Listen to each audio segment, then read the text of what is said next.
everyone, and welcome back to the Value Cafe with Exeter Opone. This is our very first episode. Yay! And I'm pleased to have Miss Kezia-Grace MacBruce with me. And I intentionally brought this topic up on beginnings and endings because I'm practically starting something new here, and I've seen a number of people who have navigated this process of taking that plunge to actually start doing something a bit different. Or if you're the kind of person that you probably paused on something and then you want to restart, this also applies to you. All right, so enough talk from me. Let me bring on our first guest officially. Kezia is a young woman working towards greatness while trying to make sense of life. Hi, Kezia. Welcome to the show. Hi, Esther. Thank you so much for having me. It feels great to be here. Thank you. Thank you for agreeing to do this. So, this is very interesting, your description, how you take yourself, a young woman working towards greatness while trying to make sense of life. Can you tell us a bit about that? How's the journey been like? What are you up to these days and stuff like that? Hi, thank you again, Esther. First I'd like to say that to everyone listening, I'm a young person, like I said, still trying to figure out this thing called life. So, I've journeyed through a few years of what some of us would call experience, this career field, and all of that. And in every step of the way, like I said, I'm still trying to figure out what life is about. I'm still trying to figure out what path I really want to tread upon. I'm still trying to find myself and make meaning of what my purpose is. So let me give a bit of a background story here. Just a time when I was younger, let's say 2-3 years back, when I don't know if you can remember, Esther, but then finding your purpose used to be like a very everywhere thing where everybody was talking about finding your purpose. And if you don't have a purpose, like it felt like you were non-existent in life, if that made any sense. So everywhere you checked, all the motivational speakers were talking. I'm like, what exactly is my purpose, right? Like, why? Like, it sounds like a very big question, and I just had like so many thoughts in my head that I couldn't exactly wrap up. And then it was like I didn't have the answer, so I didn't even know how like the sequence of solving this mathematics puzzle should be. Do you understand? And then, but I grew and I got to see that it was just like me putting a lot of pressure on myself, and it was just like adults trying to put pressure on young people that this thing called purpose is a journey, right? You don't get to figure it out in a day. You don't just get to sit down and say, yeah, this is my purpose. I mean, as time goes on, you get to discover what your purpose is, right? If you ask me right now what my purpose is, I mean, I have like a better or clearer idea than 2-3 years ago. But then the point is, you don't just figure out what your purpose is immediately. I mean, as a Christian, you probably know that you were made to serve God, like you were made in his image. God created everybody with purpose and all that. I mean, that's the most important thing. But then there is more. I also feel like in everybody, aside of God, even everybody like a purpose. So like, I just really believe that as young people, me, myself inclusive, that it's a process. That's why I do not, if you can remember, Esther, I did not try to put like a bio to myself, found out this. I mean, all that is great. Found out that and all that. Yes. There's more to me than that. I don't want to put myself in a cubicle and then just streamline myself. So when you see me say that Kezia communications manager at Alexa, I mean, there's more to me, and Alexa doesn't define me. My job doesn't define me. My title doesn't define me, right? What I do doesn't exactly define me. I'm just a person, right, trying to figure out this thing called life. So I think that's it. Wow, that's really a beautiful thought line. And that reminds me of something that I've heard in recent times, that you put the being over the doing. So as you were saying that, okay, what you do at Electa, it does not define you and all that, but who you are, like the being over the doing. So as you are now, you are exactly that woman who is working towards greatness. And whether it is what you do currently at Electa or tomorrow, if you pivot into something else, at least it doesn't change who you are, because at the core of it is you, a woman who's working towards greatness. Now, how that process comes by might differ. So exactly, and you've really hit the nail on the head. You've actually answered some of the questions I wanted to ask you, which is very, very, very, very beautiful. So let me give you a bit of a background, because why I actually approached you, you came to mind first when I was thinking on this topic. So one of those people who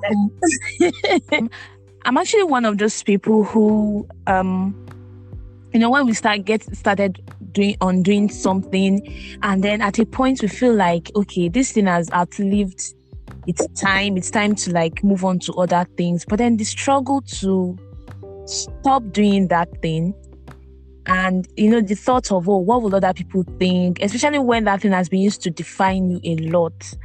I know you can relate to a certain extent, but then I look at it because I follow you on Instagram, and there was a point you used to share, content and carousel posts and stuff like that, especially 2020. That was the year where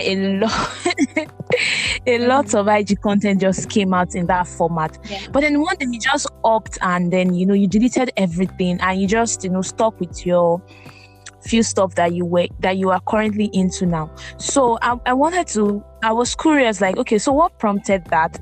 First, at what point, or what made you decide to do that, to like not delete the posts themselves, but like to like stop putting out stuff like that, as in to quit? I'm going to use the word quit in that regard.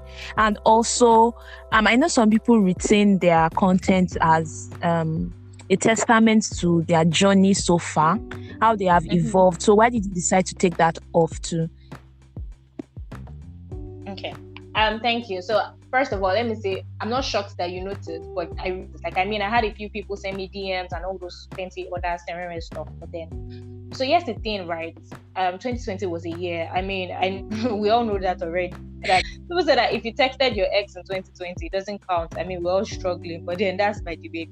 2020 was a year where we're all trying to discover ourselves. So now let me give a bit of a background story. In 2020, I was interning somewhere. My life looked like I was doing great. Everybody could see my story. I was doing good. I was enjoying myself. It was not a great pay, but then I was interning, and then I was really enjoying myself. And then COVID happened. Then I wanted to stay longer, but then I couldn't stay longer because of COVID and all that. So I had to leave. And then I'm not someone that is used to being out of job for a while. From way back in second uni, I was always interning from one place to another, everywhere, aligned to what I'm doing today, as God will have it. So I was not used to not being out of job.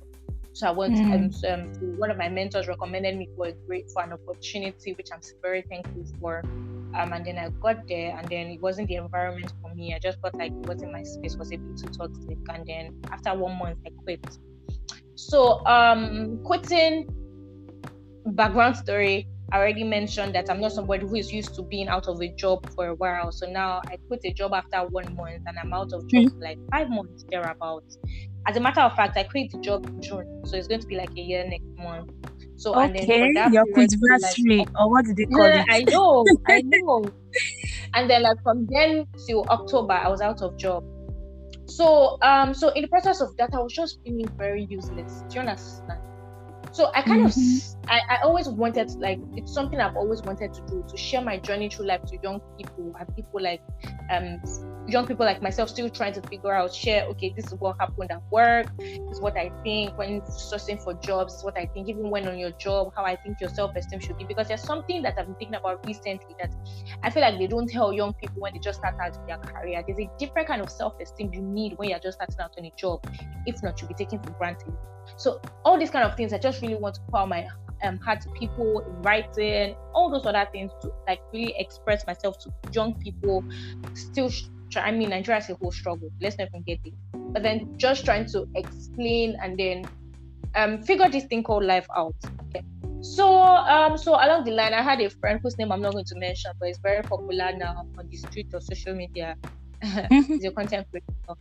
And then so I reached out to him. We're always talking, and then I reached out to him that I really wanted to put out content, and he kind of like guided me through, right? So I was always dishing out content, and I felt like I was just putting a lot of pressure. And that was the year that a lot of content creators as well sprung up, right? I used to blog before one time, right, when I was in uni and all that, but then it was a lot of point, and I couldn't really keep it, so I left it.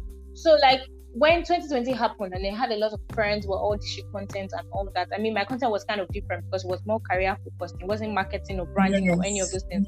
I mean, you could call it branding as well, because I mean, it's your career. But then I'm a more career oriented person, so I mean, that's where I could share my idea on. And you were sharing opportunities and events and stuff. Exactly. So which is me. If I'm being honest, it's just me. The kind of things I enjoy doing, right? But then I felt like I was putting a lot of pressure on myself.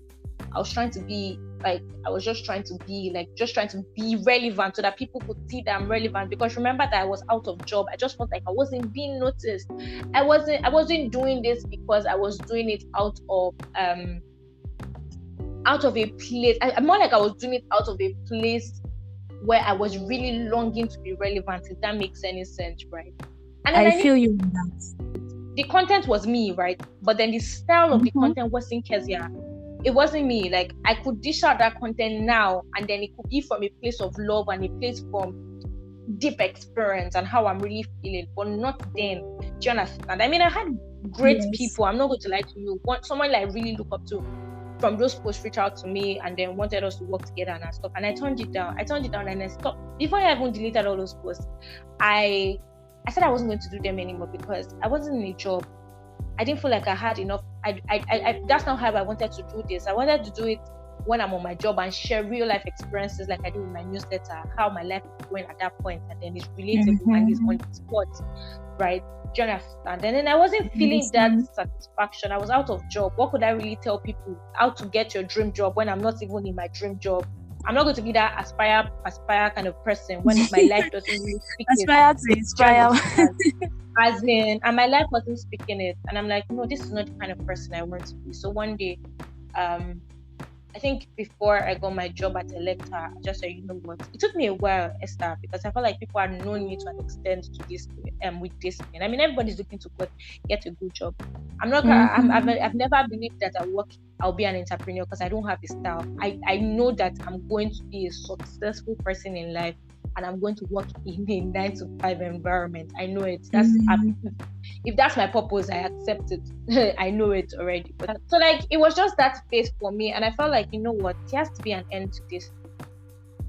I mean, it's a saying that you re-strategize and all that, and I believe that's so strong. But as at that time, I didn't start. I don't think my intentions for starting was right. So of course, if your intentions towards starting something is not right, you are going to get frustrated in the process, and then you are going to give up, or you are going to just realize that this style. And then I think the thing is, you have to be honest with yourself. Is this you? Do you get it? Like, it's not just about what you want people to think about you. Deep down, do a self-evaluation of yourself. Is this me, Kezia? Is this you? Is this the pattern you want to go? Is this really what you want to be, right? And then, so I just looked one day and I'm like, you know what? I don't want to be put in a box where I have to share content 3 o'clock in the afternoon so that certain people read, or 6 p.m. or 9 p.m. and all that. I'm like, nah, I can share my journey in different ways. And then that's how I woke up one morning and I decided to delete. I mean, it was very sad, I think, but then I did it, and I have no regrets today. So I think I hope that makes sense. So I'm sure you felt a bit liberated, even if it was bittersweet in a way. Yeah, I did. I actually did. That's a very beautiful story, and oddly, it's something that I relate to, and I think a lot of people would also relate to, because especially, again, 2020 was that year where everybody had something to say. It's not wrong, but then I think we had so much time on our hands with the lockdown, and school being out, jobs being more remote or out of hands. It was too much information online. It was too much. Exactly. Yeah. So it felt overwhelming. Too much IG stories. Oh my God. Too much IG life. Oh my God. It was too much. So many courses, everything. It was just like that. So many, if you're not using your time, don't let your 6 months waste. What will you tell yourself after? I mean, as far as possible. All of that. I think to a certain extent, it was that period where everybody, some people brought out their talents, some people were able to discover some things that had been in hiding and all that. But then some other people, I feel like they underutilize that time to really seize the opportunity to be alone with themselves. And I think so a lot of people were just pushing out, or taking in. I can't remember the number of courses and master classes I took. Some of them I didn't even complete. And some of them I can't even remember the content anymore. I can't even upload them. I believe maybe sometime later they will come in handy, but then that was really, really that kind of period. And then you put in stuff. I must admit I also like played in that space for a while. I did put out content, but then I think nothing is a waste anyway. The same way you were able to learn that, okay, this is not you would rather not be doing this, at least not at this time and in this manner. And then I know that the next time and in whatever format you choose to do so later on, you would have learned so much from that experience and all that. And I think that shows that that quote of quitters never win, winners never quit. It's not like absolute in every situation, because there are times when you just you need to cut it off and like quit doing something so that you can focus on the things that really matter. And that's just the thing, which is actually quite difficult, because again, when these things have been used to define you. So for instance, from a personal angle to it is, okay, I go by the nickname the value adder. And and then to a certain extent, I always fret over, okay, am I putting out enough value? Even down to the things I post on my WhatsApp status, like, okay, am I sharing enough useful links? Am I putting out too much, cruise stuff versus, serious stuff that people can learn from and stuff like that? Like, the whole pressure is much. And then, at a point, I also played in that space for a bit, like putting out content on Instagram. I was letting those things validate me. Like, I still have that content. I am the content, and I'm also the content of that content. Exactly. So very true. So I was like, okay, Esther, maybe when you start doing this. So for I think to a certain extent, that was what I was using to like, feel good, feel okay, like to validate myself. And also, seeing those likes, seeing those comments on, Esther, we really learned a lot, blah, blah, blah, blah, blah. And again, I think that style really wasn't me. Especially the old, you need to do this, hashtags. It is not a bad thing. They're actually very useful. But I think very useful. The inside work has to have been done first before you start working on the aesthetics of those things and all that. Of course, I'm still going to go back to that, pick my content back up, but of course with my infusing my own personality, infusing Esther into it, and knowing that whatever I'm putting out there is going to really add value and all that. Exactly. So but then speaking of picking things back up, there's also this struggle that I know some people. I was having this discussion with someone. Someone was asking me why I haven't started my podcast yet. So shout out to my very good friend. And then, so I said something. I said I have a track record of unfinished projects, and it really does something to the mind. Because it makes it difficult to trust yourself again, especially when you're starting something new or you want to restart something. So I don't know if you can relate to that or if you have a particular story in that regard. So you mean unfinished projects? Yes, unfinished projects or ideas that you didn't follow through on, and then it makes it extra difficult when you want to start doing something, because those things are haunting you, hey, Kezia, are you sure you can do this? Your track record though. So yes, that's what I meant. I'm thinking of you right now, and I'm so good, and I'm so proud about that, because I think I've learned not to let so many things define me. I mean, I'm thinking of you right now, and I'm wondering who doesn't have unfinished projects. Which successful person in the world doesn't have a journal of lots of ideas that never even came to light? Who doesn't? I just feel like sometimes we put so much pressure on ourselves. I have to do this. I have to be this at 25. I have to be that at 29. I have to, me myself, I'm the king of that. I have to have done my master's by this. I have to have done this by that. I have to have been earning by that. And then it cages us because we have set our eyes so much to the goal that we're not focusing on the process. And goal is just the goal. And then when we get the goal, what happens?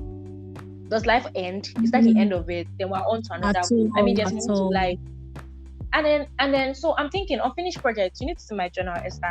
I'll have like fashion, like businesses. Remember, I said I was not a business person, but I had ideas that might not necessarily be me running, but then I have people running for me. I have lots of ideas for sustainable development. I mean, I'm running Passion for Help for a year straight. I've not done anything on Passion for Help, and I'm sure like most of the people there are people that I like to believe trust me to a large extent. And then I've had like a few people, even my close friends, reach out to me that what's the plan for Passion for Help. What's up? And then at a point, I felt like people were probably thinking of me as a bad leader. But at a point, I was like, man, I started this thing. I know why I started it. You can't think of me as a bad leader because if I had not started, nothing would have happened, right?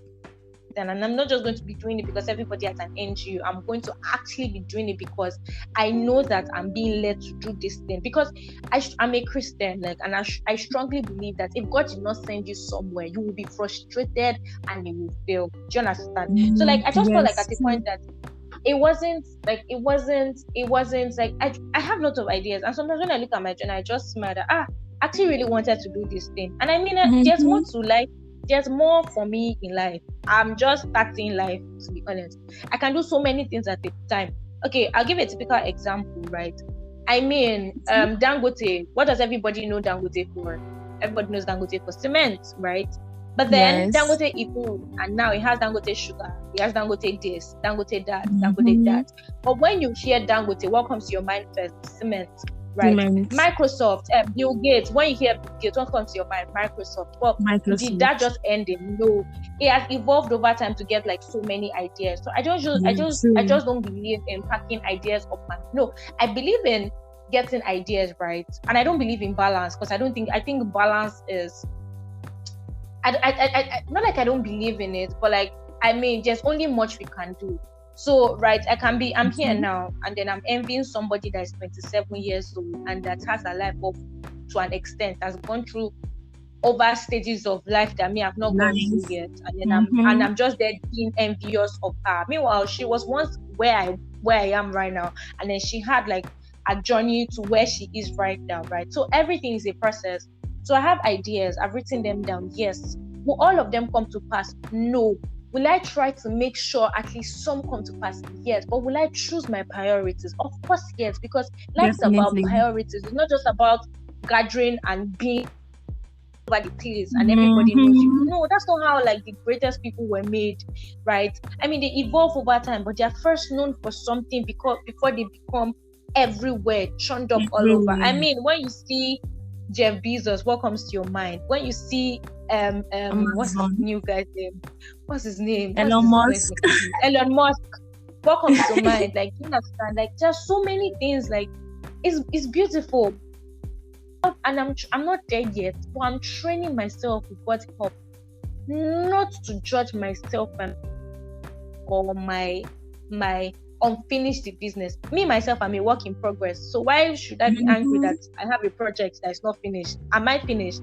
Is God finished? I don't know. So I just feel like, as in, you understand? So I just really feel like sometimes we put it. It's not even external. It's internal. It's internal pressure. True. And I can totally relate because me myself, I like to overthink. There's more to life than deadlines and limits, and then there's more to life, really. There's more to life, and I think that's really helping me focus. If not, I would have judged myself every step of the way. I wanted a master's degree, I've not gotten it, and I'm angry. I wanted this, I've not gotten it, and I'm upset. I wanted this, and I've not gotten it, and I'm upset. Meanwhile, there are other things I've done that I should be proud of. Do you understand? It should be true. And you know, when you said that, sometimes the pressure is mostly internal. Like, for real, sometimes the things that we are worried about, that people are looking at us and judging us, they don't even see those things. Like, I've had people come up to me. I agree. So you get this, they look at you and they say, Esther, you're doing really great. I'm really impressed. And I'm like, I'm doing great. And then in my head, I've run through a list of all the things I feel that like, are you sure you're not blind? It reminds me of something that Selem King shared one time. And he said something about, your process journey. Like, everybody looks at your success stories and all that. People see you out there, Kezia, everybody like. But then even the process, it's very, very, very important equally. And that might be what some people need to see to stop putting undue pressure on themselves. For instance, look at, Rema blew up on Twitter with his birthday post, and he was like, people should stop pushing pressure on themselves. Photographers should stop, editing his pictures to edit out his pimples.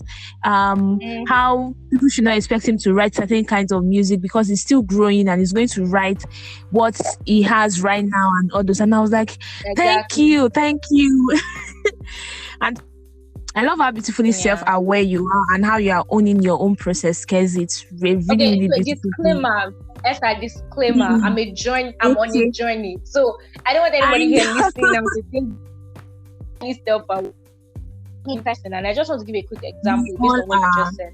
So when when we had this event at Electa, I don't know, but like it was a lot of people saw the pictures and it was where we hosted an event and I kind of took lead on it and all the stuff. So I posted the picture on Instagram. Then like it was a trying period for me because it was an intense period and I just really wanted that event to be a success, and it really was. So at a point I didn't want to put it out there, but I said no, I was going to celebrate my win. I mean it's a win for me. And then when I put it, and then so many people were saying congratulations and all that. I felt overwhelmed. And my friend, and I sent my friend a message, my close friend. I sent her this Layo, and I was like, Layo, these people are really congratulating me. They don't really know the story. They don't know the time when I was crying to all of you. And then I was really upset and all that. I want them to understand that it's not all rosy, that my life is not this simple, that my life has challenges and my life has this and my life has that and that and that. And then Layo said, she's like, yes,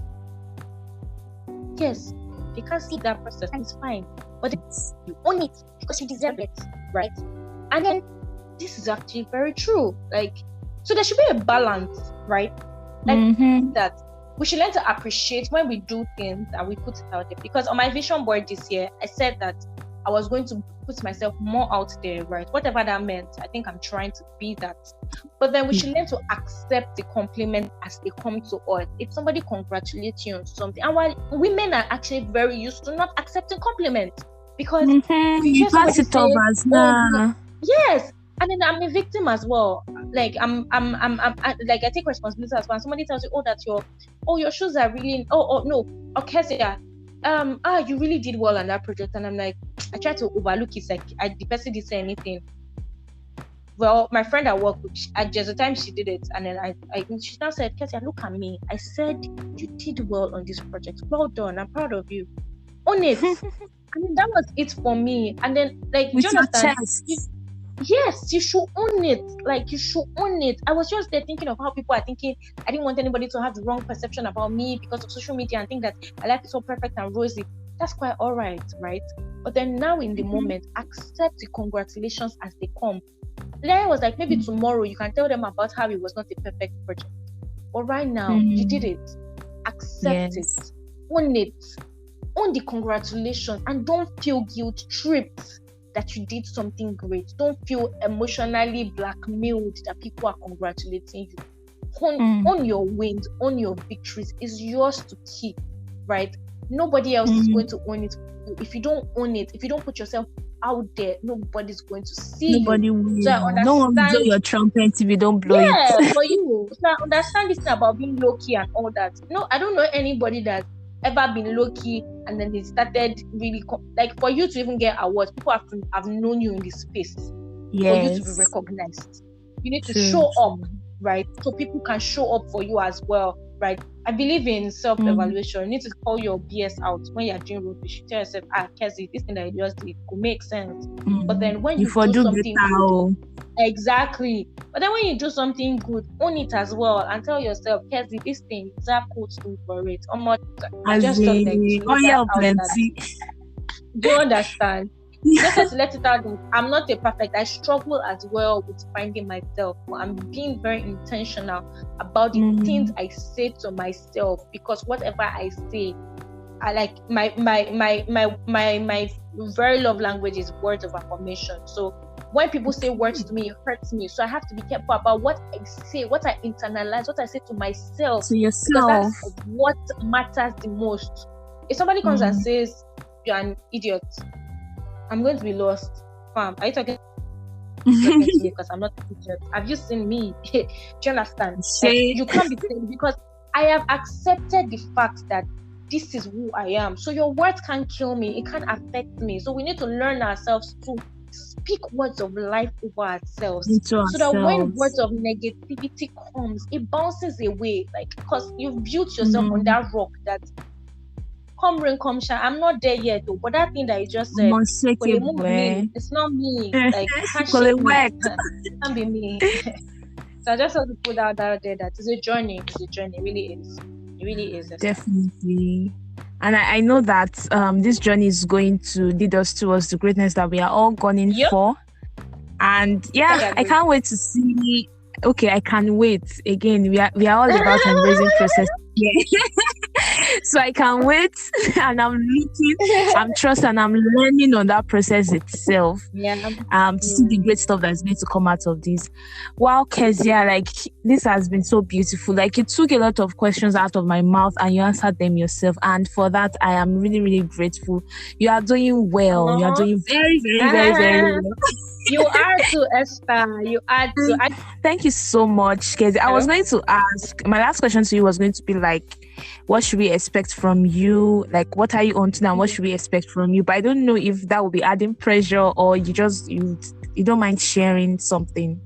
So what to expect from me? Expect lots of mistakes. Expect a lot of greatness, lots of surprises, lots of good news, and all of that. Like I said, I'm a girl journeying towards greatness, and then greatness is not by accident. It doesn't just happen, right? I will definitely fall along the way, and I hope to like really share my story of falling to encourage people, because I really believe that life is about inspiring other people. So what to expect from me? Just expect this thing, because I'm human and I'm a young person who enjoys life, but who is also I'm a very ambitious person, and I like to think I'm focused. So in all of this, I'll make mistakes. I'll try out some new things and fail at them, but I'll also try out some things and accept.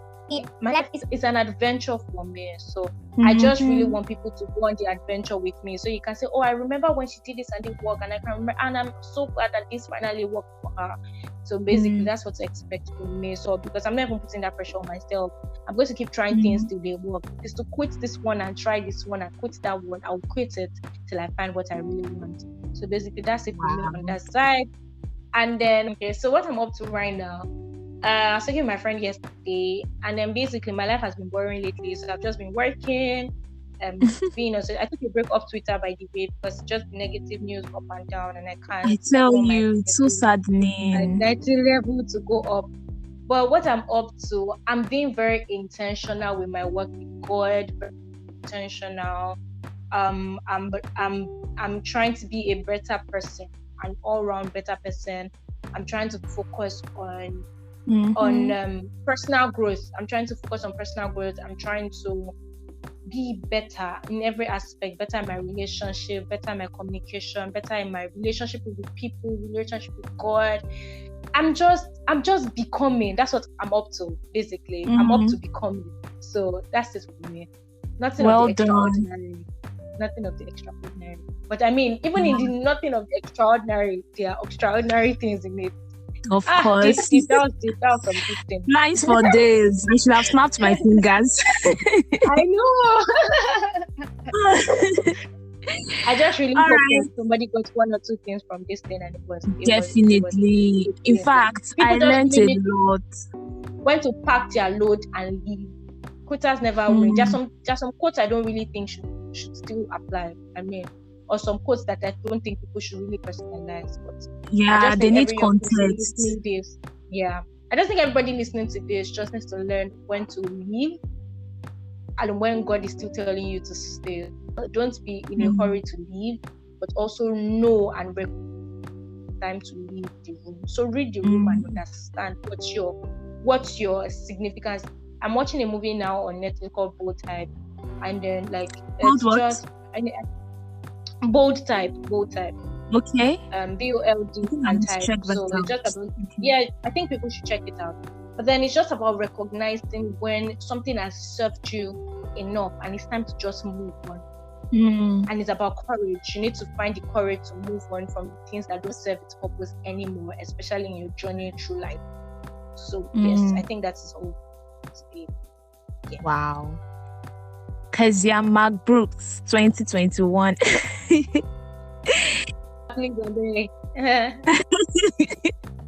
Well, let me hype you. Anyway, thank you. Thank you so much, Kezia. Like, it has been a very, very, very wonderful period. Like, I've learned a whole lot. You don't know what you have done for me, Okay. No pressure, but I'm just don't worry. I understand you. We're on the same level in that kind of field. But let me tell you. Let me share my testimony, having listened to you, Ma. Okay. All right. I'm so honored, Esther. Thank you, and congratulations for taking this bold step to do this. Thank you. Well done to you. Well done, and I pray that the purpose of this thing will actually be fulfilled in the lives of so many. So well done, Esther. Thank you so much for having me. So much. All right.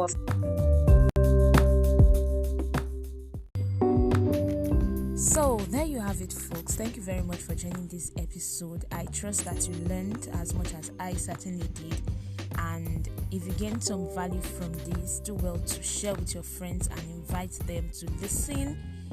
And come again next week on our second installment on this series on starting, quitting, and pivoting. It promises to be a very great time too with our second guest. Thank you very much for sticking through, and I am Esther Opone, once again your host on The Value Cafe. Bye.